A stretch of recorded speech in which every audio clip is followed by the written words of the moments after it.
Hello everyone, फिर से मैं आप लोग के लिए न्यू ड्रामा लेकर आ गई हूँ जिसकी स्टोरी बहुत ज़्यादा इंटरेस्टिंग है। तो चलो जल्दी से वीडियो को लाइक और चैनल को सब्सक्राइब कर लो। तो ड्रामा की शुरुआत हमारी फीमेल लीड शो से होती है जो कि एक डिवोर्स लॉयर है। वो पूरा दिन अलग अलग क्लाइंट्स के डिवोर्स केस हैंडल करने में बिजी होती है। फाइनली फिर सारे लोग जा चुके होते हैं और उसकी छुट्टी का टाइम हो जाता है। तभी उसकी असिस्टेंट बताती है कि कल उसे फिर मिस वांग की केस के लिए कोर्ट भी जाना है, तो वो याद रखे। तभी फिर शू के फोन पर बैंक की तरफ से हैप्पी बर्थडे का मैसेज आता है और वो देखती है कि वो तो अपना खुद का बर्थडे भूल ही गई। शू जब घर पहुंचती है तो उसे उसकी मॉम कॉल करके कहने लगती है कि तुम अपना बर्थडे क्यों नहीं सेलिब्रेट कर रही हो। तो शू बताती है कि मॉम में ओवर टाइम वर्क कर रही थी तो टाइम ही नहीं था। तो उसकी मॉम कहती है कि हाँ हाँ, तुम तो दुनिया के सबसे बिजी पर्सन हो, तभी तो तुम सिंगल हो, ना तुम डेट कर रही हो ना तुम शादी करना चाहती हो, और अब तो देखो तुम्हें अपना बर्थडे तक याद नहीं था, तुम अपने लिए बर्थडे केक भी नहीं ला सकी। तो शू कहती है कि मॉम अगर आपको मुझे ये सब बातें सुनानी है तो मैं कॉल रखती हूँ। तो फिर उसकी मॉम कहती है कि मैं तो बस तुम्हारी केयर कर रही हूँ।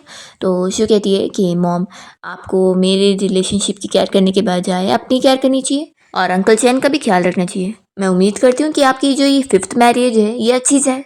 तो उसकी मम कहती है कि सच में अच्छाई का ज़माना ही नहीं है। वो कॉल रख देती है। तो शिव फिर खुद से बात करने लगती है कि किसने कहा है कि बर्थडे को सेलिब्रेट करना ज़रूरी है और केक खाना ज़रूरी है, मुझे नहीं खाना।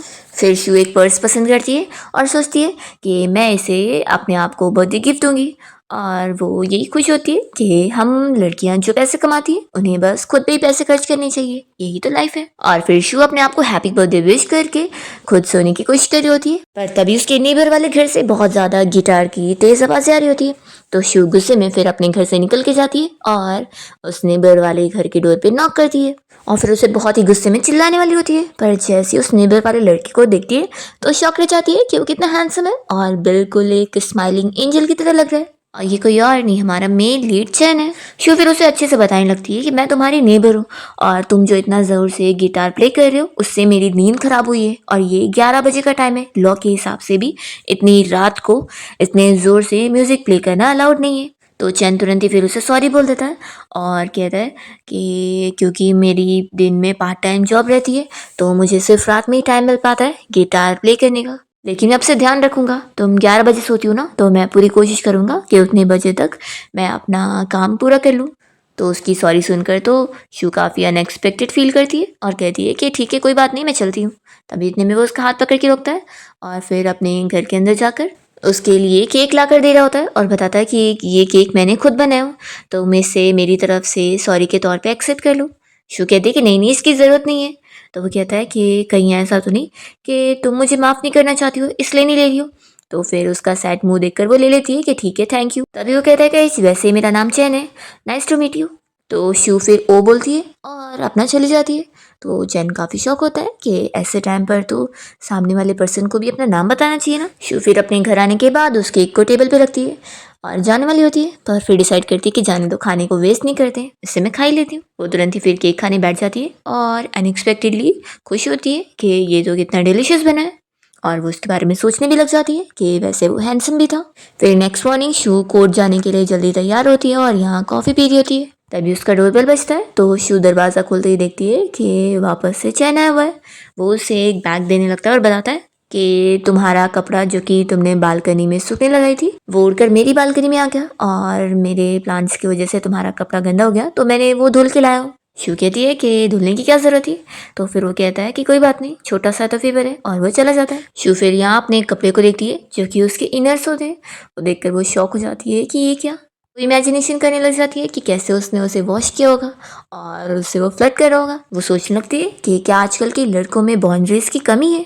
फिर शो जब अपनी कंपनी आती है तो उसकी असिस्टेंट उसे बताती है कि आज उनकी कंपनी में 10 न्यू इंटर्न काम करने के लिए आए, लेकिन सिर्फ एक ने ही उनकी डिवोर्स टीम को ज्वाइन करने का डिसाइड कर लिया। तो शू कहती है कि अच्छी बात है ना, कम से कम एक तो आई है, तो मुझसे मेरे ऑफिस में भेज देना, मैं उसे काम समझा दूंगी।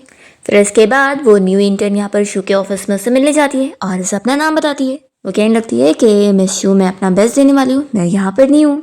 तो शू से वेलकम कह रही होती है और उसके पास आकर वो उसका हाथ यहाँ पर खोलती है और कहती है कि उसे कभी भी दूसरों के सामने अपनी हेल्पलेसनेस नहीं दिखानी है, बल्कि एकदम कॉन्फिडेंट बिहेव करना चाहिए। तो ये इंटर्न उसे थैंक यू बोलकर फिर अपना काम की जगह पर आ जाती है। तभी बाकी दोनों टीम मेंबर्स उससे मिलते हैं और कहते हैं कि तुम्हारा वेलकम है हमारी टीम में। देखो अब तुम न्यू हो ना, तो मिस शू की टीम को छोड़कर मत जाना बीच में। तो वो इंटर्न कहती है कि मैं क्यों छोड़कर जाऊंगी, मिस शू तो बहुत ज़्यादा जेंटल और कितनी अच्छी है, मुझे तो लगता है कि उनके साथ काम करके मुझे तो बहुत खुशी मिलने वाली है। तो ये सुनकर ये दोनों टीम मेंबर्स शॉक हो जाते हैं कि हमारी बॉस मिस शू जेंटल और अच्छी। वो दोनों उसे सब बताने लगते हैं कि कैसे वो तो हमेशा उनकी गलतियों पर उन्हें डांटा करती है और कितना ज़्यादा बड़ा उनको लेक्चर दिया करती है। तो ये सुनकर वो इंटर्न शॉक होती है कि क्या सच में ऐसी बात है। तो वो लोग कहते हैं कि हाँ, लेकिन तुम अपना बेस्ट करना। दूसरी तरफ हम फिर चैन को देखते हैं जो कि एक कैफ़े में पार्ट टाइम जॉब करता है। वो यहाँ कॉफ़ी बना रहा होता है और कैफ़े में आई हुई सारी लड़कियाँ उसे ही देख रही होती है क्योंकि वो स्पेशली उसके लिए आएंगे और वो लोग उसका फ़ोटो ले रही होती है और कह रही होती है कि ये बंदा कितना हैंडसम है। फिर यहाँ पर वो एक लड़की को जाकर कॉफ़ी सर्व करता है और कहता है कि वैसे तो ये आपकी 5th कॉफ़ी है, तो आपको इतना ज़्यादा कॉफ़ी नहीं पीना चाहिए। तो लड़की कहती है कि नहीं नहीं, मुझे कॉफ़ी पीना बड़ा पसंद है और वो तो उसे देख के बड़ी खुश हुई जा रही होती है। फिर चैन के पास उसका बॉस आकर कहने लगता है कि जब से तुम हमारे स्टोर में काम करने आए हो हमारी सेल्स तो स्काई रॉकेट की तरह बढ़ रही है, तो क्यों ना तुम पार्ट टाइम के बजाय फुल टाइम कर लो और सैलरी मैं तुम्हारी बढ़ा दूंगा, हम लोग इस बारे में बात कर सकते हैं। तो चैन मना करता है कि इसकी ज़रूरत नहीं है, असल में मैं तो बस अपना थोड़ा टाइम पास करने के लिए यहाँ जॉब कर रहा हूँ और वैसे भी मेरा तो अभी डिसाइडेड भी नहीं है कि मैं इस सिटी में कब तक रहने वाला हूँ। तभी यहाँ पर चैन को उसके पुराने बॉस जो का मैसेज आता है। वो उससे पूछता है कि क्या तुम सच में म्यूज़िक बनाने का काम नहीं करने चाहते हो, आखिर तुम कहाँ पर हो ये तो बताओ। पर चैन उसे कोई रिप्लाई नहीं देता। फिर नेक्स्ट सीन में हम देखते हैं कि शू अपना छुट्टी होने के बाद अपनी बिल्डिंग में आई होती है। जैसे ही वो लिफ्ट में एंटर करती है तो वो कॉल पर अपने केस रिलेटेड ही बात कर रही होती है। तभी इतने में चैन इस लिफ्ट में आ जाता है और कहता है कि हम लोग फिर मिल गए। शू कॉल पर अपनी असिस्टेंट को सब काम समझा रही होती है कि उसे क्या कैसे इन्वेस्टिगेशन करना है और चैन उसकी सारी बातें सुन रहा होता है। शू जैसे ही फिर कॉल रखती है तो चैन कहने लगता है कि अच्छा तो तुम लॉयर हो, वो भी डिवोर्स लॉयर। तो शू कहती है कि कोई प्रॉब्लम, तो वो कहता है कि नहीं तभी तो मुझे लगा था। तो फिर शू अपना जाने लग जाती है तो चैन उससे आवाज़ देकर रोकता है और कहता है कि मैं बस सोच रहा था कि तुम मुझे आखिर अपना नाम कब बताओगी। तो शू कहती है कि हम दोनों बस नेबर्स हैं और मुझे नहीं लगता कि नेबर्स को ऐसी अपनी पर्सनल इन्फॉर्मेशन ऐसे फालतू में शेयर करना चाहिए। ऐसा कहकर वो चली जाती है। तो चैन सोचने लग जाता है कि क्या मैंने उसे गुस्सा दिला दिया। फिर नेक्स्ट डे शू अपने ऑफिस में होती है तभी उसे उसकी मॉम की कॉल आती है और वो बताती है कि उनकी कोई फ्रेंड का बेटा है जो उसे कैफ़े में मिलने आएगा। उसे असल में अपना एक केस हैंडल करवाना है, तो वो फ्री में जाकर उसका केस हैंडल कर दे और उससे जाके कैफ़े में मिल ले। तो शू अपनी मॉम के इतना इंसिस्ट करने पर मान जाती है और कैफ़े में पहुंचती है। वो लड़का यहाँ पर उससे पूछ रहा होता है कि वो क्या खाना चाहेगी। तो शू कहती है कि नहीं कुछ नहीं, हम लोग क्यों ना पॉइंट पर बात करते। तो फिर वो लड़का कहने लगता है कि तुम लॉयर्स क्या इतने प्रोफेशनल होते हो जो ब्लाइंड डेट के टाइम पर भी ऐसे काम जैसे कर रहे वैसे बिहेव करते हो। तो शू को यहाँ शौक लगता है कि ब्लाइंड डेट। वो समझ जाती है कि उसकी मॉम ने उसे यहाँ पर धोखे से ब्लाइंड डेट के लिए बुला लिए। वो तुरंत ही उस पर्सन से क्लियर करती है कि असल में मुझे लगा था कि मैं यहाँ पर अपने क्लाइंट से मिलने आई हूँ और मेरा असल में अभी शादी का कोई इरादा नहीं है, तो ठीक है अभी ये गलती मेरी है, तो मैं ये खाने की ट्रीट मेरी तरफ से। तभी हम देखते हैं कि चैन यहाँ पर शू को देख लेता है और सोचता है कि वो यहाँ पर क्या कर रही है। ये ब्लाइंडेड तो बहुत ज़्यादा गुस्सा हो जाता है और कहने लगता है कि तुमने और तुम्हारी मॉम ने क्या मुझे इडियट समझ के रखी है, सच में पता नहीं तुम अपने आप को समझती क्या हो, मामूली सी एक डिवोर्स लॉयर ही तो। तुम्हें पता है मैं तो फाइनेंस में काम करता हूँ, वो तो अगर तुम मुझे फ़ोटो में ठीक ठाक ना लग रही होती ना तो मैं तुमसे यहाँ पर मिलने आता भी नहीं अपना टाइम वेस्ट करने। तो कहती है कि ठीक है फिर अब तुम यहाँ से जा सकते हो। फिर ये बंदा तो फिर भी शू को काफ़ी सारी बातें सुनाते हुए जाने लगता है और तभी स्लिप होकर नीचे गिर जाता है। तो चैन कहता है कि एक्चुअली यहाँ पर किसी ने कॉफ़ी गिरा दिया था तो अभी मैंने पानी डाल के क्लीन करा और तुमने लगता है बोर्ड देखा नहीं कि यहाँ की ज़मीन अभी गीली थी। तो सभी लोग उसके ऊपर हंस रहे होते हैं और ये देखकर शू को भी हंसी आती है। फिर वो बंदा तो गुस्से में चला जाता है कि आज तो उसका बैड लक चल रहा है और फिर शू देखती है कि चैन उसे स्माइल करके देख रहा है तो वो सोचती है कि क्या उसने उसके साथ जानबूझ के किया। तभी फिर वो जाने लगती है तो चैन उसे रोकता है और उसे केक दे देता है और कहता है कि कुछ स्वीट खाने से तुम्हारा मूड अच्छा हो जाएगा। तो शू से थैंक्स बोलती है और फिर जाते हुए अपना नाम बता देती है। तो फिर चैन तो खुश होता है। फिर रात में हम देखते हैं कि शू अपने घर में काम कर रही होती है। अभी कोई डोरबेल बजाता है तो वो दरवाज़ा खोलती है तो देखती है कि उसकी मॉम आई हुई है। यहाँ पर उसकी मॉम बताने लगती है कि मैं तुम्हारा फेवरेट सूप बना कर लेकर आई हूँ और देखो आज जो हुआ ना उसमें तुम्हारी आंटी की गलती है। उसने मुझे बोली थी कि वो लड़का बड़ा अच्छा है, रिलायबल है, तो मैंने उसके साथ फिर तुम्हारी ब्लाइंड डेट अरेंज कर दी, लेकिन मुझे पता नहीं था कि वो ऐसा ख़राब निकलेगा। मैं नेक्स्ट टाइम ध्यान रखूँगी कि लड़का अच्छा हो। तो शू कहती है कि कोई नेक्स्ट टाइम नहीं है, क्योंकि मैं कभी शादी नहीं करने वाली हूँ, तो दोबारा आपको मेरे लिए ब्लाइंड डेट अरेंज करने की ज़रूरत भी नहीं है। तो फिर उसकी मॉम उसे समझाने लगती है कि वो शादी बिना कैसे रहेगी, आखिर कोई तो पर्सन होना चाहिए ना उससे हमेशा सपोर्ट करने के लिए। तो शू कहने लगती है कि मॉम मैं अकेले बहुत ज़्यादा खुश हूँ, तो आखिर मुझे दूसरों की कोई ज़रूरत नहीं है मुझे परेशान करने के लिए। तो फिर मॉम कहती है कि क्या तुम मेरी वजह से शादी नहीं करना चाहती हो। फिर फ्लैशबैक में हमें दिखाते हैं कि शू जब स्कूल से आती है तो देखती है कि उसकी मॉम को इतनी ज़्यादा चोट लगी होती है कि उसके डैड ने उसकी मॉम को बहुत मारे होते हैं। वो अपनी मॉम को समझाती है कि मॉम आप डिवोर्स ले सकती हैं एंड मैं हूँ ना आपको सपोर्ट करने के लिए, हम दोनों यहाँ से बहुत दूर चले जाएंगे और मैं हमेशा आपके साथ रहूँगी, तो आपको ये सब सहने की ज़रूरत नहीं है। फ्लैशबैक ख़त्म होता है और यहाँ पर शू की मॉम उसे बताने लगती है कि तुम्हारी वजह से देखो आज मैं कितनी हैप्पी हूँ और मैंने दूसरा पार्टनर भी ढूंढ ली, तो मैं नहीं चाहती कि तुम मेरी वजह से मैरिज को ऐसी बुरी समझो, मैं चाहती हूँ कि तुम्हें भी कोई पर्सन मिले जिससे तुम्हें प्यार हो। और फिर शू की मॉम उसके लिए बहुत ज़्यादा अपसेट होते हुए यहाँ से चली जाती है।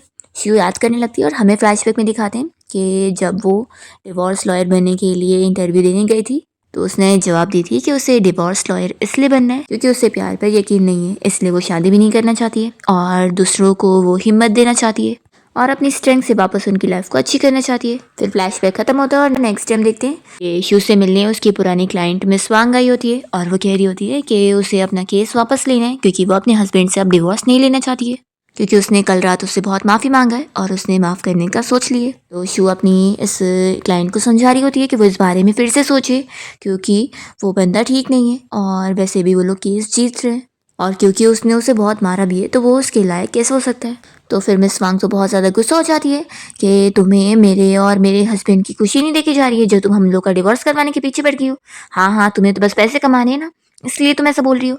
और वो गुस्से में चली जाती है। तभी यहाँ पर शू का राइवल उसकी ऐसी बेइज्जती होते हुए देखकर खुश हो रहा होता है और वो सोच रहा होता है कि तुम्हें तो अभी एक और सरप्राइज मिलने वाला है। फिर शू का बॉस उससे ऑफिस में मिलने के लिए बुलाता है तो शू यहाँ पर उन्हें बॉस बोल रही होती है तो वो कहता है कि प्राइवेटली तुम मुझे टीचर बोल सकती हो। असल में वो शू के पुराने टीचर भी रहे। शू के बॉस उससे कहने लगते हैं कि उसका जो बिजनेस पार्टनर बनने का रोल था वो शायद अब उसे नहीं भी मिल सकता है क्योंकि बाकी के लोग एग्री नहीं कर रहे हैं, क्योंकि अब तक कोई भी फीमेल लॉयर को ये पोजीशन नहीं मिली है, इसलिए वो लोग इस बारे में फिर से सोच रहे हैं और एक और उसके लिए अपोनेंट रख रहे हैं जिसका नाम जियांग है। उसके और शू के बीच में से वो लोग चुनेंगे कि किसे वो लोग अपनी इस लॉ फर्म का पार्टनर बनाएंगे। बॉस कहते हैं कि देखो मैं तुम्हारा टीचर हूँ इसलिए मैं तुम्हें इतना कुछ बता दे रहा हूँ, लेकिन मैं भी इसमें कुछ ज़्यादा नहीं कर सकता। तो शू अपने बॉस को थैंक यू बोलकर फिर चली जाती है। फिर शू अपसेट होकर एक क्लब में ड्रिंक करने गई होती है और वहाँ वो अपनी फ्रेंड को कॉल करती है। तो उसकी फ्रेंड कहती है कि क्या हुआ तुम मुझे मिस कर रही हो। वो बताती है कि मैं अभी अब्रॉड में घूमने के लिए आई हूँ और यहाँ पर जो सिग्नल है वो बहुत ज़्यादा ख़राब है। तुम्हारे बर्थडे वाले दिन भी मैं तुम्हें कांटेक्ट नहीं कर पाई थी, कोई बात नहीं मैं जल्दी से वापस आती हूँ और फिर हम तुम्हारा बर्थडे सेलिब्रेट करेंगे। और फिर उसकी फ्रेंड कॉल कट करती है। तो यहाँ पर शू सोच में पड़ जाती है कि वो यहाँ पर किसे बुलाए। वो अकेले अपसेट फील कर रही होती है, इतने में उसके सामने चैन आ जाता है। तो शू से कहती है कि तुम यहाँ पर क्या कर रहे हो। तो फिर वो कहता है कि मैं यहीं पर ही काम करता हूँ और तुम मेरी काम की जगह पर आई हो। शू कहती है कि तुम तो उस कैफ़े में पार्ट टाइम जॉब करते थे ना। तो वो बताता है कि हफ्ते के 3 दिन मैं यहाँ पर काम करता हूँ। तो वो कहती है कि सच में तुम तो बहुत ज़्यादा ही स्किल वाले हो। चैन कहता है कि मेरे अंदर और भी स्किल्स हैं जो तुम नहीं जानती हो। शू कहती है कि तुम जैसे आजकल के सभी बच्चे क्या इतने आउटगोइंग होते हैं। तो वो कहता है कि क्या तुम जैसे बड़े फिर क्या इतने बोरिंग होते हैं। तो शू चुप हो जाती है और यहाँ पर वो इसे एक ड्रिंक ऑफर करने लगता है कि वो ड्रिंक उसके लिए सही रहेगी, उसमें ज़्यादा नशा नहीं है। तो शू कहती है कि ये बच्चों वाली ड्रिंक तुम अपने पास ही रखो और वो अपनी ड्रिंक कर रही होती है। तभी इतने में एक लड़की यहाँ पर आई होती है और वो चैन से कहने लगती है कि क्या तुम न्यू बारटेंडर हो। तो वो कहता है कि हाँ, क्या आपको कोई ड्रिंक चाहिए। तो फिर वो लड़की उससे कहने लगती है कि तुम्हें यहाँ पर कितने पैसे मिल रहे हैं, मैं तुम्हें ट्रिपल पैसे ज़्यादा दूंगी, तो आज रात के लिए तुम मेरे साथ चलो। तो यहाँ पर वो साफ मना कर देता है कि मेरा जो टाइम है वो सब इस लेडी का है। तो फिर वो लड़की तो चली जाती है और यहाँ पर शू चैन से कहती है कि तुम मुझे शील्ड की तरह यूज़ कर रहे थे। तो वो कहता है कि नहीं, मेरा टाइम सच में तुम्हारा ही है। शू कहती है कि अच्छा, फिर तो मैं तुम्हारे साथ जो चाहे वो कर सकती हूँ। चैन कहता है कि हाँ, तुम क्या करना चाहोगी। तो शू कहती है कि चलो हम दोनों होटल चलते हैं। फिर दोनों जब होटल आ जाते हैं और यहाँ पर अपना रूम बुक कर रहे होते हैं, तो शू को अब जाकर होश आता है कि वो ये क्या कर रही है। जब वो नशे में थी तो उसने चैन को होटल चलने का बोल दी और यहाँ पर आकर रूम भी बुक करवा ली। फिर दोनों साथ में लिफ्ट में आ जाते हैं और शू इतनी नर्वस हो रही होती है और सोचती है कि मुझे क्यों नर्वस होना चाहिए, मैंने तो इसे इनवाइट करी हूँ ना, और ऊपर से मैं 30 ईयर्स की हो गई हूँ, तो ये तो नॉर्मल हुआ ना, लोग तो क्या क्या नहीं करते होंगे, और वैसे भी ये बंदा कितना हैंडसम है, तो मेरा तो इसमें कोई नुकसान नहीं है। फिर शू चैन के साथ जब होटल रूम में आती है तो बेड देखकर ही वो और नर्वस हो रही होती है। फिर वो काफ़ी हिम्मत करते हुए उसे कहने लगती है कि तुम पहले शावर लेने जाओगे या फिर मैं जाऊँ। तो चैन कहता है कि क्यों ना हम लोग साथ में शावर ले। ये सुनकर वो और शॉक हो जाती है और इमेजिनेशन करने लगती है। तो फिर वो उसे कहती है कि शावर की क्या ज़रूरत है, हम ऐसे ही स्टार्ट हो जाते हैं। वो काफ़ी नर्वस होते हुए उसके क्लोज जाने की कोशिश कर रही होती है और सोचती है कि पहले मुझे किस करना चाहिए या फिर इसके कपड़े रिमूव करने चाहिए। तभी चैन उसे कहता है कि क्या हुआ, तुम्हें कुछ भी नहीं आता। तो शू कहती है कि किसने कहा, मुझे तो लग रहा था कि कहीं मैं तुम्हें डरा ना दूँ। फिर वो उसका शर्ट खोलती है और फिर उसकी बॉडी देखकर शौक होती है कि सच में उसकी बॉडी भी अच्छी है। वो उसे बेड पर पुश करके उसे किस करने की कोशिश करती है पर उसे हो ही नहीं पाता है।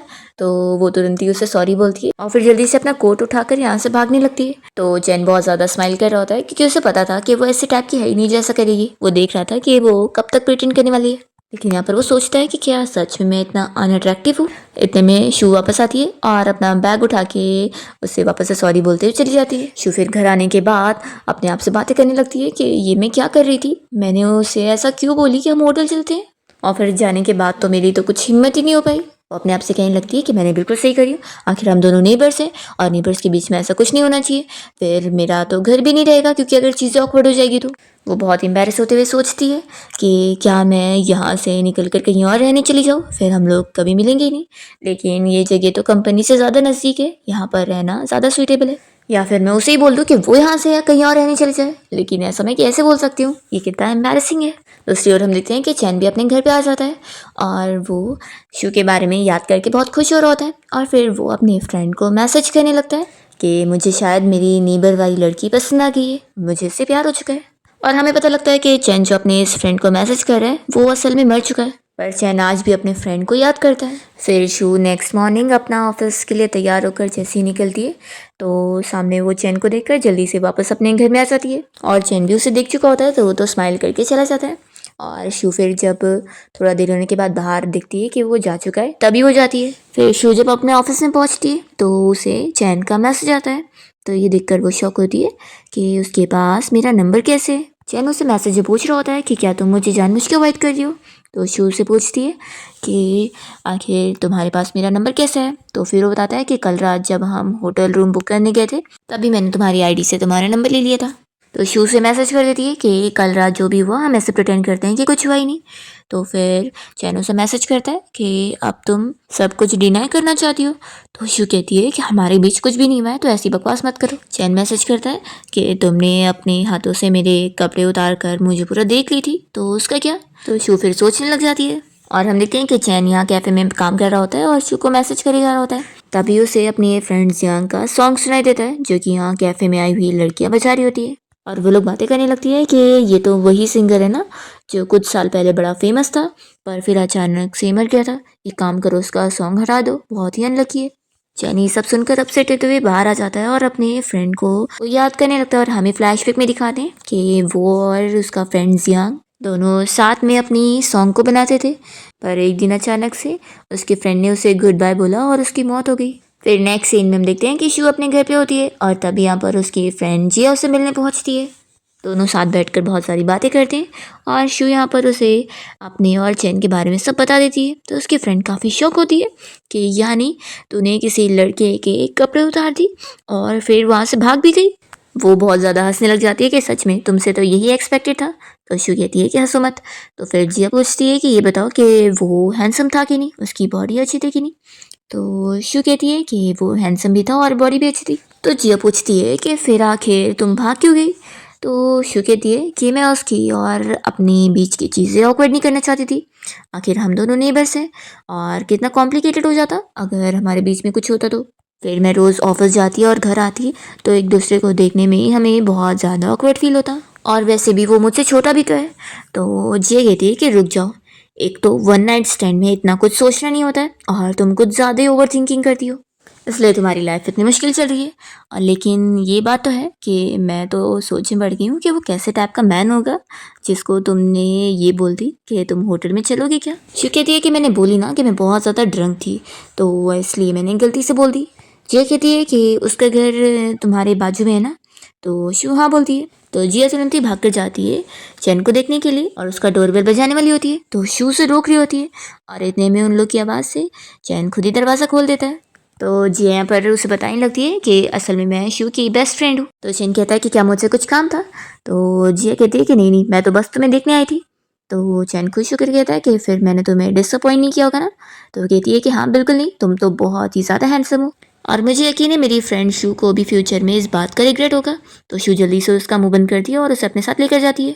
नेक्स्ट डे शू जब अपनी कंपनी आती है तो यहाँ पर उसकी असिस्टेंट उसे बताने लगती है कि मिस वांग उसका वेट कर रही है। तो शू फिर मीटिंग रूम की तरफ जा रही होती है और असिस्टेंट कह रही होती है कि ये मिस वांग हमेशा आ जाती है जब भी उसका और उसके हस्बैंड का झगड़ा होता है और फिर बाद में खुद ही डिवोर्स लेने से मना कर देती है। तो अभी भी यही रीज़न होगा।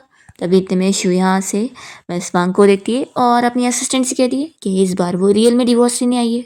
फिर शू इस मिस वांग से बात करती है और वो उससे बताती है कि मुझे डिवोर्स लेना है और मुझे अपने हस्बैंड की कंपनी के पूरे 30% शेयर चाहिए। तो शू कहती है कि आप फिक्र मत करो, मैं अपनी पूरी बेस्ट कोशिश करूँगी आपको ज़्यादा से ज़्यादा बेनिफिट दिलवाने में।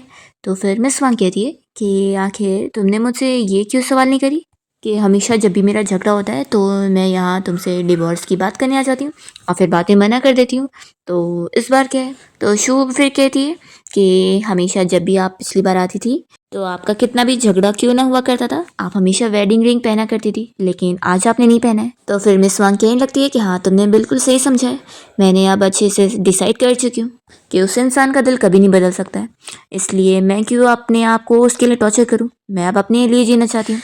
और फिर शू इस केस के ऊपर काम करना शुरू कर देती है। उसकी असिस्टेंट कहती है कि उस मिस वांग का जो हस्बैंड है वो इतने बड़े कंपनी का ओनर है, तो इतनी इजी थोड़ी ना रहेगा उसके लिए ये केस जीतना। पर शू को यकीन होता है कि वो ये कर सकती है और वो अपना बेस्ट देने का सोच लेती है कि इस केस को कंप्लीट करके उसका नाम काफ़ी अच्छा हो जाएगा और उसे आगे प्रमोशन मिलने भी आसानी होगी।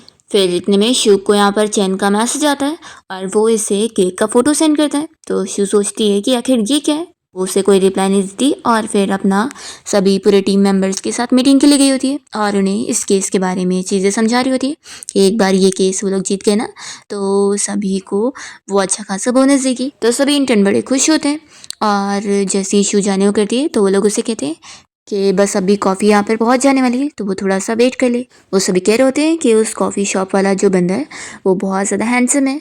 तभी इतने में यहाँ पर चैन कॉफ़ी देने के लिए पहुँचता है। शू तो उसे देखकर शॉक होती है और उसे कुछ भी नहीं कहती। यहाँ पर फिर वो सभी को कॉफ़ी भी दे देता है और कहता है कि उनकी कॉफ़ी शॉप की तरफ से उनको फ्री में डेजर्ट भी मिला है। तो सारी लड़कियाँ यहाँ पर उसे को देखकर उसके बारे में बातें कर रही होती है कि उसकी कोई गर्लफ्रेंड होगी कि नहीं। चैन यहाँ से जाने के बाद शू को मैसेज करता है कि तुम आज क्लासेस में बहुत अच्छी लग रही थी और हाँ वो जो ग्रीन ग्रेप वाला केक है वो तुम्हारे लिए मैंने लाया हूँ। तभी इतने में शू के टीम मेंबर्स उससे पूछने लगते हैं कि वो इतनी ज़्यादा रेड क्यों हो चुकी है। शू कहती है कि शायद आज बहुत गर्मी है ना इसलिए। तभी यहाँ पर वो लोग उससे पूछते हैं कि वो कौन सा डेजर्ट लेना चाहिए, तो शू फिर वही ग्रीन ग्रेप वाला केक ले लेती है। फिर हम देखते हैं कि शू के राइवल जो को जब इस बारे में पता लग जाता है कि शू ये मिस वांग का केस हैंडल कर रही है तो फिर वो समझ जाता है कि अगर वो केस जीत जाएगी तो उसका फ़ायदा हो जाएगा और फिर तो सभी उसे इस कंपनी का पार्टनर बनाने के लिए वोट भी दे देंगे। तो ये शू के बारे में कुछ रूमर फैला देता है जिसकी वजह से रिपोर्टर यहाँ पर शू से क्वेश्चन करने पहुँच जाते हैं और वो इसी बात का फ़ायदा उठाकर उसी मिस वांग से मिलने पहुँचता है और उसे ऑफ़र देने लगता है कि वो शू को रिप्लेस करके इसे अपना लॉयर बना ले ताकि वो उसे केस जिताने में हेल्प कर पाएगा क्योंकि शू ये केस नहीं जीत पाएगी। तो इसके इतना समझाने पर भी मिस वांग नहीं मानती है और कहती है कि तुमने क्या मुझे फूल समझा हुआ है, मुझे मिस शू पर यकीन है वही मेरा केस जीतने में मेरी मदद करेगी। और वो इसे बातें सुनाकर चली जाती है। फिर हम देखते हैं कि शू जब अपने ऑफिस में होती है तो मिस वांग उसे कॉल करके बता देती है कि कैसे उसके राइवल ने उसे कांटेक्ट किया था। तो शू मिस वांग को थैंक यू बोलती है ये सब बताने के लिए और वो उसी राइवल जो को देख रही होती है। फिर इसके बाद हम देखते हैं कि शू एक क्लाइंट से बात कर रही होती है और उसके साथ वो अच्छे से डील फाइनल कर देती है। यहाँ पर जो पहुँचता है और कहता है कि ये तो मेरी क्लाइंट थी ना। वो तुरंत ही उस लेडी से कहने लगता है कि ये तो बस एक डिवोर्स लॉयर है, आप इससे अपना केस कैसे दे सकती हो। तो कहती है कि मुझे मिस शू पर यकीन है, ये तो बहुत ही टैलेंटेड है। और फिर वो तो अपना चली जाती है। तो जो शू को चिल्ला रहा होता है कि तुम मेरी क्लाइंट को ऐसे कैसे छीन सकती हो, मैं तुम्हारे बारे में रिपोर्ट कर दूंगा। शू कहती है कि करके देख लो, क्योंकि ये सब पहले तुमने ही शुरू किया था। पहले तुमने मेरी क्लाइंट छीनने की कोशिश कर रहे थे जिसमें तुम फेल हो गए, तो मैंने भी तुम्हें सबक सिखा दी। और वो इससे अपना बदला लेने के बाद फिर अपने ऑफिस में आ जाती है और बहुत ही खुश होने लगती है कि पक्का मैं अभी बहुत ही कूल लग रही होंगी। फिर शू जब ऑफिस से घर आती है तो वो काफ़ी थका हुआ फील कर रही होती है कि आज उसने कुछ ज़्यादा ही काम कर लिए। तभी वो अपनी इमेजिनेशन में यहाँ पर चैन को सोचने लग जाती है कि वो यहीं पर ही है। तो फिर उसे सोचकर वो अपने आप को समझाने लगती है कि मैं इतना क्यों सोच रही हूँ उसके बारे में। तभी कोई डोरबेल बजाता है तो शू पूछती है कि कौन है। तो चैन बताता है कि मैं हूँ।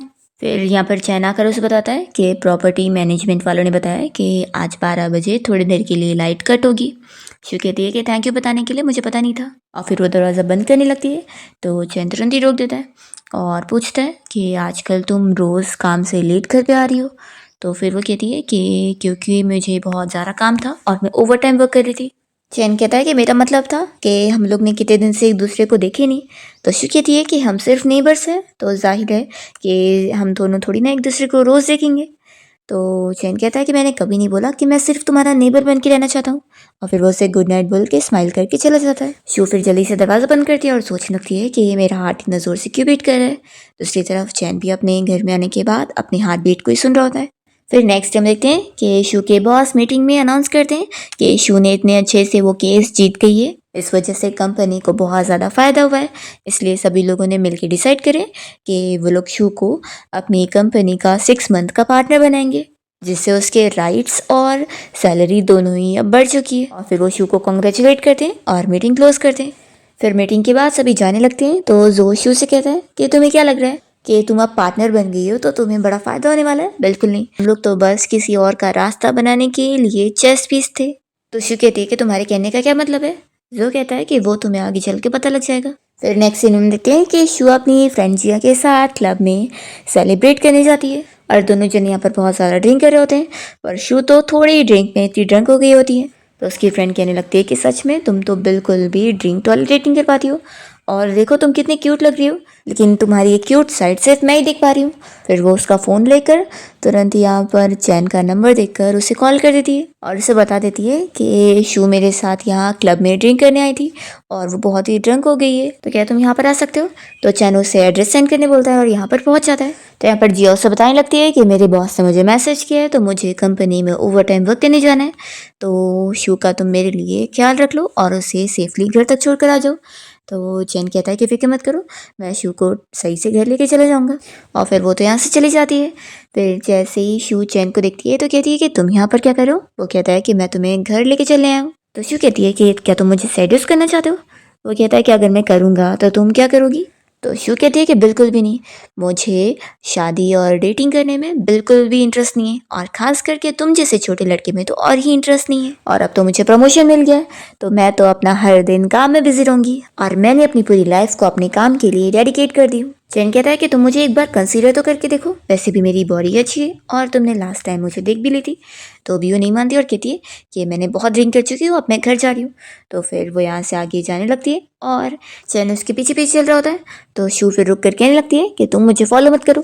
फिर इतने में शू को बहुत ज़्यादा ठंडी लग रही होती है तो चैन फिर अपना कोट निकाल कर उसे पहना देता है और उसे कहता है कि मैं तुम्हें परस्यू करूँ कि नहीं, ये डिसीजन तुम्हारे ऊपर है। तो शू यहाँ पर बहुत ज़्यादा शाय हो जाती है और जल्दी से फिर भागती है। दोनों साथ में फिर बिल्डिंग के लिफ्ट से बाहर निकलते। शू फिर उसका कोट देखकर अपने घर की तरफ जाने लगती है। तो वो कहता है कि मैं आज तुम्हें पहले बोल ही नहीं पाया था कि कॉन्ग्रेचुलेशन, तुम पार्टनर बन गई, तुम सच में बहुत ज़्यादा अमेजिंग हो। ये कहकर वो जा रहा होता है तो शू भी फिर उस आवाज़ देकर रोकती है और कहती है कि शायद अब मुझे रिग्रेट हो रहा है। तो वो कहता है कि किस बात का। फिर उसे याद आता है कि शू की फ्रेंड जिया ने उसे बताई थी कि उसे वो बहुत ज़्यादा पसंद आया है और वो बाद में पक्का रिग्रेट करने वाली है। फिर यहाँ पर शू से रीज़न नहीं बताती और कहती है कि जाने दो, तुम इस बारे में सोचो मत, गुड नाइट बोलकर वो फिर अपने घर में जाने लगती है। तो जल्दी से चैन उसका दरवाज़ा रोक देता है और उसके घर के अंदर आ जाता है और फिर उसे किस करने लगता है और कहता है कि तुम जब चाहे तब मुझे स्टॉप कर सकती हो। पर फिर यहाँ पर ये लोग तो अपना किस कंटिन्यू रखते हैं और साथ नाइट स्पेंड कर लेते हैं। नेक्स्ट मॉर्निंग जब शू की नींद खुलती है तो वो चैन को देखकर बहुत ज़्यादा शॉक होती है। वो कल रात के बारे में सब याद कर लेती है और फिर उसका हाथ हटाकर तुरंत ही फिर वॉशरूम जाती है। तभी उसकी फ्रेंड ने उसे मैसेज करी होती है कि उसकी और चैन की नाइट कैसी गई। तो शू को समझ आता है कि ये सब उसकी फ्रेंड का ही किया हुआ था। फिर चैन इतने में उसे आवाज़ देने लगता है कि वो ठीक है कि नहीं। तो शू जल्दी से वॉशरूम का डोर खोल दिए। यहाँ पर वो उसके बाल को हाथ लगाने जा रहा होता है और कहता है कि तुम्हें क्या ब्रेकफास्ट में खाने में बना देता हूँ। तो शू उसे रोक देती है और कहती है कि मुझे अभी जल्दी काम पर जाना है। तो चैन समझ जाता है कि वो अभी इस चीज़ को एडजस्ट नहीं कर पा रही है, तो मुझे उसे टाइम देना चाहिए। वो कहता है कि ठीक है। फिर हम देखते हैं कि आज भी शू अपना कंपनी में ओवर टाइम वर्क कर रही होती है और उसकी असिस्टेंट भी कहने लगती है कि इतना उसे काम करने की क्या ज़रूरत है। तो शू कहती है कि नहीं, अभी भी बहुत सारा काम बचा है, तुम घर जाओ। दूसरी तरफ चैन शू को मैसेज करना चाह रहा होता है कि क्या वो अभी भी काम कर रही है, पर वो उसे मैसेज नहीं कर पाता है और सोचता है कि वो शायद अभी मुझे जानबूझ के अवॉइड कर रही है। फिर शू से मिलने यहाँ उसकी फ्रेंड आई होती है उसके लिए कुछ स्नैक्स लेकर, और वो कहती है कि तुम्हारे और उस लिटिल बॉय के बीच में क्या चल रहा है। शू कहती है कि मैं काम में काफ़ी बिजी हूँ। तो फिर उसकी फ्रेंड जी अभी समझ जाती है कि तुम जानबूझ के उसे अवॉइड कर रही हो। तो शू कहती है कि अभी तक मैंने इस रिलेशनशिप के बारे में अच्छे से सोची ही नहीं हूँ, इसलिए मैं पहले सोचना चाहती हूँ।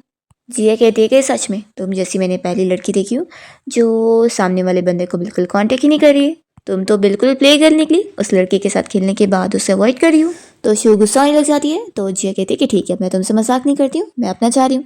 फिर ऐसे कुछ दिन बीत जाता है और शू अपना काम में कुछ ज़्यादा बिजी हो जाती है। जब वो अपना ऑफिस से छुटने के बाद कंपनी से बाहर निकलती है तो देखती है कि चैन बाहर ही खड़ा होता है और वो शू से कहने लगता है कि एक हफ्ते से मैंने तुम्हें देखा नहीं, इसलिए मुझे तुम्हारी फिक्र हो रही थी और मैं यहाँ तुम्हें देखने आया हूँ। तुमने मेरे मैसेज का भी कोई रिप्लाई नहीं करी थी, तो क्या हुआ है, क्या तुम थक गई हो। तो शू हाँ बोलती है। चैन कहता है कि क्या तुम मुझे अवॉइड कर रही हो। तो शू से कहने लग जाती है कि मेरा शादी करने का कोई इरादा नहीं है और ना मुझे प्यार पे बिलीव है, इसलिए उस दिन जो हुआ उसे हमें एक एक्सीडेंट समझकर भूल जाना चाहिए। चैन कहता है कि सच में मैं इतने दिनों से तुम्हारा इंतज़ार कर रहा था और अब जाकर तुमसे मिल रहा हूँ तो तुम मुझे ये कह रही हो। तुमने एक बार भी मेरा ओपिनियन नहीं पूछी कि मैं क्या सोचता हूँ और बस अपना डिसीजन मुझे सुना दी। तुम्हें नहीं लगता कि ये मेरे साथ बहुत ही अनफेयर है। तो शू कहती है कि हम कोई बच्चे नहीं, हम बड़े हैं और वैसे भी क्या तुम्हारे लिए इसे वन नाइट स्टैंड समझना इतना मुश्किल हो रहा है। ये सुनकर चैन गुस्सा हो जाता है कि तुमने मुझे क्या समझी हुई हो। वो बहुत गुस्सा हो जाता है कि अब तक तुम मुझे बस टॉय की तरह समझ रही थी। वो जाने लगता है और कहता है कि शायद तुमने तो मुझे कभी एक बार ठीक से जानने का सोची भी नहीं, और वो चला जाता है। तो शू बस खड़ी रह जाती है। फिर नेक्स्ट मॉर्निंग वो जब अपना ऑफिस के लिए घर से निकल रही होती है तभी चैन भी अपने घर से निकल रहा होता है और वो शू को देखकर भी फिर उसे इग्नोर करते हुए अपना चला जाता है। फिर ऑफिस आने के बाद शू थोड़ी अपसेट दिख रही होती है तो उसकी असिस्टेंट उससे पूछती है कि आज उसे क्या हुआ है। तो शू कहती है कि कुछ नहीं, शायद मैंने ठीक से रेस्ट नहीं करी। और फिर वो मन में सोचती है कि मैं ही तो उससे दूर रहना चाहती थी ना, तो अब मुझे क्या हो गया। फिर हम देखते हैं चैन को जो कि अपने घर पे बहुत ज़्यादा ड्रिंक कर रहा होता है और वो अपने फ्रेंड जियांग का फ़ोटो देखते हुए उससे बातें कर रहा होता है कि आज उसका हैप्पी बर्थडे। वो कहता है कि तुम्हें गए हुए पूरे 3 साल हो चुके हैं, लेकिन ऐसा लगता है कि हम लोग अभी कल ही तो सॉन्ग रिकॉर्ड कर रहे थे और मैंने तुम्हें बोला था ना कि मुझे एक लड़की पसंद आ गई है और मैं तुम्हें आज उसे मिलवाना भी चाहता था, पर रिज़ल्ट ये हो गया कि उसने ही मुझे रिजेक्ट कर चुकी है। यही सोच कर ही वो और ड्रिंक कर रहा होता है। फिर चैन देखता है कि उसकी ड्रिंक खत्म हो गई है तो वो और खरीदने के लिए बाहर जाता है। तभी इतने में शू अपने ऑफिस से घर आई होती है और उसे ऐसे चलते हुए देखकर वो समझ आती है कि वो बहुत ही ड्रंक है। यहाँ पर चैन भी उसे देखता है पर उसे इग्नोर करते हुए अपना लिफ्ट से चला जाता है। फिर शू अपने घर पे आ जाती है पर उसके बारे में सोचते हुए वो फिक्र करने लगती है तो उसे देखने के लिए जाती है और उससे पता लगता है कि उसके घर का दरवाज़ा खुला है। तो वो उसकी और फिक्र करती है और अंदर जाती है देखने के लिए। वो चैन को बेहोश देखकर उसके सर पे हाथ रखती है और देखती है कि उसे तो बहुत फीवर है। फिर इतने में चैन जाग जाता है और वो ड्रिंक करने लगता है। तो शू से कहती है कि क्या तुम पागल हो गए हो, इतने बीमार हो और अभी भी ड्रिंक कर रहे हो। तो चैन गुस्से में उसे कह देता है कि तुम्हें मेरी फिक्र करने की ज़रूरत नहीं है, तुम जाओ अपने घर पे, और उसे गुड बाय बोल देता है और कहता है कि जाते हुए दरवाज़ा बंद करके जाना। तो शू भी फिर गुस्से में जा रही होती है तभी वो देखती है कि चैन अचानक से बेहोश होकर नीचे गिर गया है। तो वो तुरंत ही वापस उसके पास आती है और उसे यहाँ सोफ़ा पर लेटाकर उसकी केयर करने लगती है, उसके सर पे ठंडी पट्टी रखकर ताकि उसका फीवर कम हो जाए। तभी चैन सपने में अपना और अपने फ्रेंड का पुराना टाइम याद करने लगता है कि कैसे अचानक से उसके फ्रेंड की मौत हो गई थी। उसके बाद उसके मॉम डैड भी इसे ही ब्लेम कर रहे थे। वो सपने में ही अपने फ्रेंड को कह रहा होता है कि तुम मुझे छोड़कर मत जाओ। तो शू फिर सोच में पड़ जाती है कि उससे क्या हुआ है। वो उसका और उसके फ्रेंड का फोटो भी देख रही होती है और सोचती है कि लगता है पास्ट में कुछ हुआ है। नेक्स्ट मॉर्निंग जब चैन की नींद खुलती है तो वो देखता है कि शू ने उसे ब्लैंकेट से भी कवर करके गई है और उसे ठंडी पट्टी भी लगाई हुई है साथ ही में यहाँ पर, और उसके लिए नोट लिख कर गई है कि वो टाइम पे ब्रेकफास्ट कर ले। फिर नेक्स्ट डे शू यहाँ कैफे में अपने किसी क्लाइंट से बात करने आई होती है और जब उन लोग की बात अच्छे से कंप्लीट हो जाती है तो वो उससे कहता है कि क्या अब हम कुछ पर्सनल बात कर सकते हैं। वो शू को डिनर पे इनवाइट करना चाह रहा होता है और उससे पूछता है कि क्या तुम सिंगल हो। तभी इतने में इसी कैफे में चैन भी आया होता है और वो शू और इस लड़के को देख लेता है। शू भी उसे देखती है। फिर यहाँ पर चैन तो अपने पुराने बॉस के साथ बैठ जाता है जो कि असल में उसके और उसके फ्रेंड का मैनेजर था। वो लोग साथ में ही काम करते थे। यहाँ पर वो चैन को मना रहा होता है कि 3 साल हो गए उसके काम छोड़े हुए और वो कब तक ऐसे ही अपने आप को बर्बाद करके रखने वाला है। तो चैन कहता है कि अब मैं खुश हूँ अपनी लाइफ में और बहुत शांति भी है। तो उसका बॉस कहने लगता है कि आखिर तुम कब तक अपने आप को ऐसे ही टॉर्चर करने वाले हो, और वैसे भी जो भी हुआ उसमें तुम्हारी थोड़ी ना गलती थी, तो खुद को क्यों ब्लेम कर रहे हो। वो उसे यहाँ पर उसी सॉन्ग को दिखाता है जो उसके और उसके फ्रेंड ने हाफ ही कंप्लीट करे थे। वो कहता है कि मैं तुम्हें एक और चांस दे रहा हूँ, इस सॉन्ग को पूरा कंप्लीट करो और वापस काम करो। ऐसे बोलकर उसके बॉस चले जाते हैं। फिर हम देखते हैं चैन रात में अपना लगेज लेकर घर से निकल रहा होता है और तभी बिल्डिंग के बाहर ही उसे शू मिल जाती है। वो उसे पूछती है कि तुम कहीं और शिफ्ट होने जा रहे हो। तो चैन कहता है कि तुम्हें क्या ही फर्क पड़ता है, कोई भी नेबर कहीं भी चले जाए, तुम तो बहुत ही स्ट्रिक्ट लॉयर हो ना। तो शू कहती है कि क्या तुम मेरी वजह से जा रहे हो। चैन कहता है कि तुम ज़्यादा ओवर थिंक कर रही हो। तभी शू उसका हाथ पकड़ के रोक देती है। तो फिर वो गुस्सा हो जाता है कि तुम करना क्या चाहती हो। शू कहती है कि मुझे भी नहीं पता। चैन कहता है कि क्या तुम्हें मेरे साथ ऐसे खेल के बहुत ही मज़ा आ रहा है, पहले तुमने मुझे रिजेक्ट करी और अब मैं जा रहा हूँ तो तुम ही मुझे प्रोवोक कर रही हो। बस मैं तुम्हें लाइक करता हूँ तो इसका ये मतलब है कि तुम मुझे डॉग की तरह ट्रीट करोगी।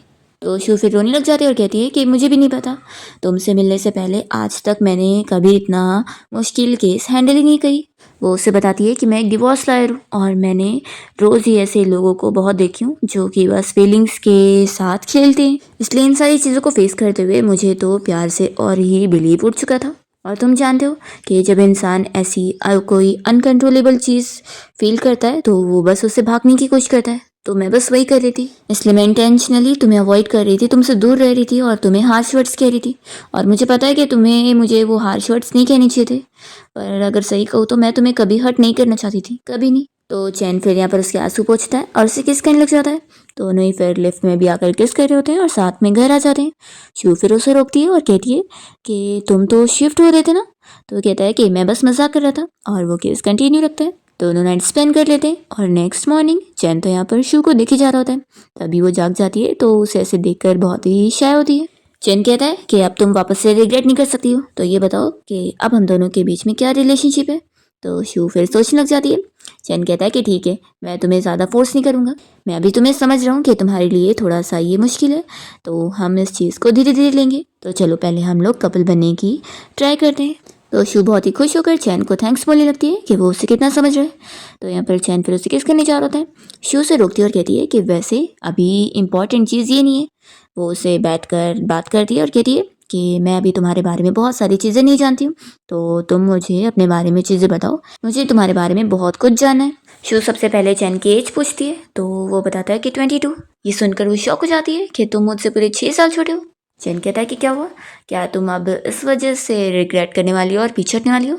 तो वो कहती है कि ऐसी बात नहीं है, मैं बस अचानक से बहुत शॉक हो गई थी। शू फिर उसकी कॉलेज के बारे में पूछने लगती है तो फिर वो अपने कॉलेज और स्टडीज़ के बारे में बताता है। तो वो कहती है कि तुम तो इतने अच्छे स्टूडेंट रहे हो। वो पूछती है कि तुमने अपना म्यूज़िक बनाना क्यों स्टॉप कर दिया।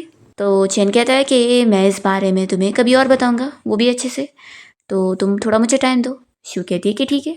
शू पूछती है कि अब चलो तुम मुझे अपना बताओ कि तुम्हारी क्या फ्यूचर गर्लफ्रेंड्स की कुछ रिक्वायरमेंट्स है। चैन कहता है कि है ना। फिर वो उसे बताने लग जाता है और उसी के हिसाब से वो दोनों डेट करना स्टार्ट कर देते हैं। चैन पहला बताता है कि वो चाहता है कि उसकी गर्लफ्रेंड हर दिन ऑफिस जाने से पहले उसे गुड बाय किस देकर जाए, जो कि शू से दे देती है।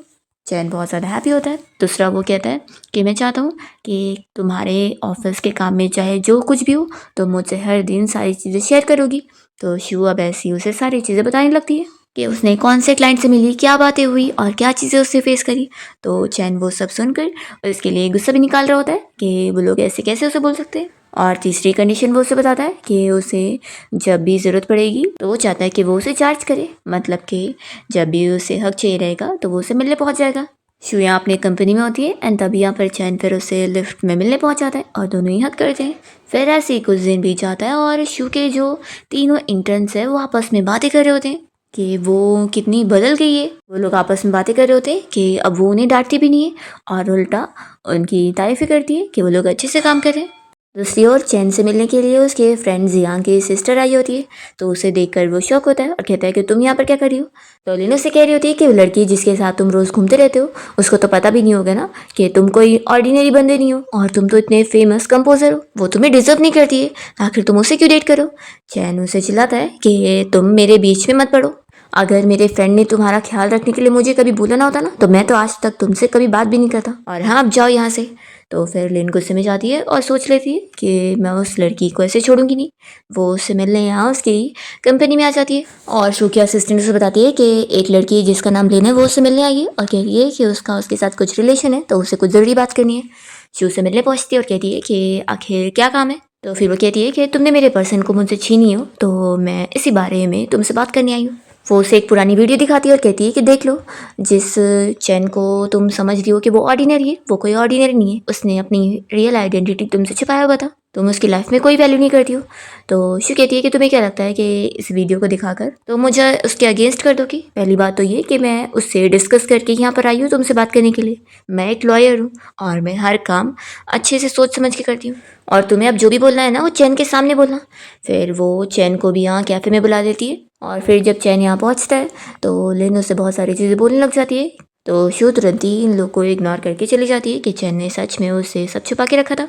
फिर चैन जल्दी से यहाँ पर शू को हक करता है और उसे कहने लगता है कि सॉरी सब मेरी गलती थी, मुझे तुमसे कुछ नहीं छुपाना चाहिए था। फिर नेक्स्ट हम देखते हैं कि शू अपने ऑफिस में होती है और वो चैन के पुराने इंसिडेंट के बारे में सब ऑनलाइन सर्च करके पढ़ रही होती है कि कैसे उसके फ्रेंड की मौत के बाद सारे जो पब्लिक थी वो उसे ही ब्लेम कर रही थी और आज तक सब उसे ही बुरा कहते हैं।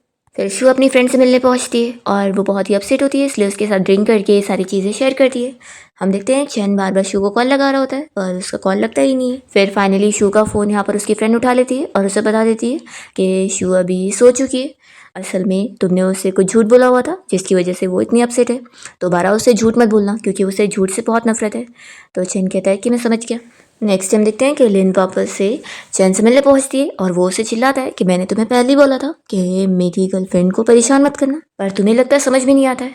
तो फिर वो कहने लगती है कि तुम मेरा ख्याल रखना ऐसे कैसे छोड़ सकते हो, तुम मेरे भाई की बात भूल गए हो। तो कहता है कि इसका ये मतलब नहीं है कि तुम मेरी लाइफ में इंटरफेयर करोगी, निकल जाओ अब यहाँ से, और वो दरवाज़ा बंद करता है। फिर हम देखते हैं कि चैन जब अब कैफ़े में काम कर रहा होता है तभी सारे लोगों को उसके बारे में पता लग जाता है कि वही वो उसी पुराने फेमस ग्रुप का टीम मेंबर है जिसने अपने फ्रेंड को मार दिया था। ऐसे उसके बारे में झूठी रूमर्स फैली होती है और सारे लोग उसका यहाँ पर वीडियो बनाने लग जाते हैं। ये सब के ऐसे बिहेवियर की वजह से चैन को फिर से अपना पुराना ट्रॉमा याद आ जाता है और जल्दी से यहाँ पर उसका बॉस उसे पीछे वाले रास्ते से भेज देता है ताकि वो यहाँ से सेफली निकल के बाहर चला जाए। हम देखते हैं कि सूजी अपने कंपनी में होती है और तभी भी उसे भी अपने असिस्टेंट से इस बारे में पता लग जाता है कि वो जो कैफ़े का काम करने वाला वो हैंडसम बंदा था वो एक फेमस पुराना आर्टिस्ट निकला। तो शू चैन की ये न्यूज़ देखने के बाद शॉक होती है कि वो अभी कितना टेंशन में होगा। वो तुरंत ही उससे मिलने कैफ़े में पहुंचती है पर उसे पता लगता है कि वो यहाँ से कहीं जा चुका है पर बॉस को भी नहीं पता होता है। तो शू चैन को ढूंढते हुए फिर एक जगह पर आ जाती है जहाँ पर वो स्नोफॉल के बीच में बैठा होता है। शू पहले तो उसे हग करके चार्ज करती है कि वो अपनी टेंशन भूल जाए। फिर दोनों साथ बैठकर बात करते हैं और चैन उसे अपने और अपने फ्रेंड के बारे में सब पूरा डिटेल में बताता है कि कैसे दोनों साथ में कॉलेज पढ़ते थे। उसके बाद दोनों ने अपना एक म्यूज़िक ग्रुप बनाए और डिसाइड करे कि एक म्यूज़िक कंपोज करेगा और एक लिरिक्स लिखेगा, ऐसे वो लोग आगे बढ़ेंगे। दोनों का गाना भी काफ़ी फेमस हुआ और ऐसे वो लोग चल गए थे और दोनों काम में काफ़ी बिजी हो गए थे। चैन कहता है कि मैं तो काम में इतना बिजी हो गया कि मुझे पता ही नहीं चला कि वो कब बीच में बीमार हुआ और उसने मुझसे कभी शेयर भी नहीं किया क्योंकि वो मुझे फिक्र भी नहीं डालना चाहता था। और एक दिन जब उसकी मौत हुई तब जाकर मुझे उसकी बीमारी के बारे में पता चला तो उसके मॉम डैड ने भी मुझे ही ब्लेम किया और मुझे भी लगने लगा कि मेरी ही गलती थी क्योंकि अगर मैं पहले ही जान जाता तो ये सब ना होता और वो आज मेरे साथ होता। तो शू भी फिर ये सब स्टोरी सुनकर रोने लगती है और उसे कंफर्ट करती है कि इसमें उसकी कोई गलती नहीं है तो वो अपने आप को ब्लेम करना अब छोड़ दे। वो कहती है कि अगर तुम्हारा फ्रेंड भी अभी यहाँ पर होता ना तो वो कहता कि तुम खुश रहो और वापस से अपना म्यूज़िक बनाना स्टार्ट करो क्योंकि यही तुम्हारा पैशन है। चैन फिर डिसाइड कर लेता है और शू से कहती है कि मैं तुम्हारी हेल्प करूंगी, तुम भूल तो नहीं गए कि तुम्हारी गर्लफ्रेंड एक लॉयर है। और फिर शू चैन का केस हैंडल करती है और उसके लिए प्रेस कॉन्फ्रेंस रखकर वो सारी मीडिया के सामने उसका नेम क्लियर करती है कि उसकी कोई गलती नहीं थी और उसने अपने फ्रेंड के साथ कुछ गलत नहीं किया है। तो फिर ये चीज़ फिर सभी को पता लग जाती है और चैन का पुराना बॉस भी काफ़ी खुश होता है कि वो वापस काम करने के लिए मान गया। यहाँ पर हम देखते हैं कि शू और चैन को एक और चीज़ पता लगती है कि लिन ने चैन को पाने के लिए उसके बारे में ये सारी न्यूज़ को लीक करी थी ताकि वो हमेशा ब्लेम में रहे और उसकी केयर करे। पर यहाँ पर चैन अब उसे बता देता है कि वो सब जान चुका है उसके बारे में और यहाँ पर शू फुल उसे सपोर्ट कर रही होती है कि तुम्हें क्या लगता है कि किसी को पसंद करना है ऐसा होता है? बिल्कुल भी नहीं। वो उसे उसकी गलती समझाती है और कहती है कि अब चैन अकेला नहीं है, मैं उसके साथ हूँ और मैं किसी को भी उसके साथ कुछ गलत नहीं करने दूंगी और तुमने जो उसकी इमेज खराब करी हो ना उसके लिए तुम्हें कई साल की जेल होगी। ये बोलकर फिर वो चैन का हाथ पकड़ के उसे लेकर चली जाती है और चैन यहाँ पर शू को देखकर स्माइल कर रहा होता है। तो वो कहती है कि हंस क्या रहे हो, ऐसे बुली हो रहे थे और यहाँ पर अब हंसी आ रही है तुम्हें। चैन कहता है कि मैं इसलिए खुश हूँ क्योंकि मेरे पास अब तुम हो। फिर वो उसे अपने न्यू स्टूडियो में ले आता है जहाँ पर वो काम करने वाला है। फिर चैन और शू फाइनली अपनी हैप्पी डेटिंग स्टार्ट कर देते हैं और दोनों ही फिर अपना अपना काम में बिजी हो जाते हैं। शू भी अपनी कंपनी में मेहनत से काम कर रही होती है पर फिर उसे एक चीज़ पता लगती है कि उसके बॉस तो असल में उसे बस यूज़ कर रहे हैं, मतलब कि अपनी कंपनी का नाम बनाने के लिए, और वो कोई उसे पार्टनर की पोजीशन देने वाले नहीं है, वो तो अपने बेटे के लिए रास्ता बना रहे हैं। और ये बातें जब वो अपने कानों से सुनती है तो जाकर उसे पता लगता है कि उस दिन जो उसका राइवल जो कह रहा था वो यही बात थी। शुरू होने लग जाती है कि उसके खुद के टीचर ने उसे धोखा दे दिया है। वो घर आकर इस बारे में चैन से शेयर करती है तो चैन भी फिर उसके लिए अपसेट होता है और उसे कंफर्ट करता है कि वैसे वो इस लायक है कि वो खुद का लॉ फर्म स्टार्ट कर सकती है। वो कहता है कि तुम इस बारे में अच्छे से सोचो क्योंकि तुम्हारा सपोर्ट करने के लिए मैं यहाँ पर हूँ। तो नेक्स्ट मॉर्निंग फिर शू डिसाइड कर लेती है और जब चैन को बताती है तो चैन भी खुश होता है और उससे अपना कार्ड देता है कि इसमें मेरी सारी सेविंग्स है ताकि तुम अच्छे से अपना लॉ फर्म स्टार्ट कर सको। शू पहले तो नहीं ले रही होती पर चैन इंसिस्ट करता है कि तुम्हें लेना पड़ेगा।